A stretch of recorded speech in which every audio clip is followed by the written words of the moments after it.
ఈ రోజు ఆయన అవతరించి యజ్ఞాన్ని రచించి ఆ యజ్ఞంలో సహయోగం ఇచ్చే అవకాశాన్ని ఇస్తున్నాడు. మళ్ళీ మనం కూర్చుని చీప్‌గా మేము లేకపోతే బాబాయ్ ఏం చేసుకుంటాడు? ఆయన ఏం చేస్తాడులే అని ఇవన్నీ చీప్ మాటలు మాట్లాడితే ఇంకెవరేం చేయలేరు దానికి. మనం చేయకపోయినంత మాత్రాన అదేం ఆగిపోదు. ఇప్పుడు మౌంట్ అబూలో జ్ఞానం ఆపేస్తే ఏమి ఆగిపోయిందా? బయట నుంచి వచ్చేస్తూనే ఉంది గదా! సో, జ్ఞానం యొక్క ప్రకాశం రావట్లేదా? శక్తి రావట్లేదా? అన్నీ జరిగిపోతున్నాయి. ఆయనేమేమి ఆగలేదే. ఇది అంతే.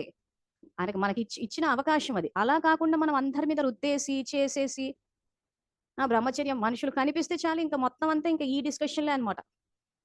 ఆ జ్ఞాన నేత్రంతోటి ఆత్మని చూడమని చెప్తే, అవి పక్కన పెట్టి ఈ డిస్కషన్స్ ఎక్కువైపోయినాయి అందరికి. ఎందుకు ఇంత కన్‌ఫ్యూజన్ వస్తోంది అనంటే చదువు లేక. ఆ చదువులు లేకపోవడం వల్ల ఏమైపోయిందంటే అసలు కొన్ని క్వెషన్స్‌కి కొంతమంది ఆన్సర్ కూడా ఇవ్వలేకపోతున్నారు. మరి సెంటర్‌కెళ్ళి బాబాని చూస్తున్నారు. మరి ఇక్కడెందుకు చూడట్లేకపోతున్నారంటే తెలీదు. కోడలిది తప్పు అంటున్నారు. మీరు గదా స్టార్ట్ చేసింది నియమాలని చెప్పి. కోడలేం స్టార్ట్ చేయలేదే.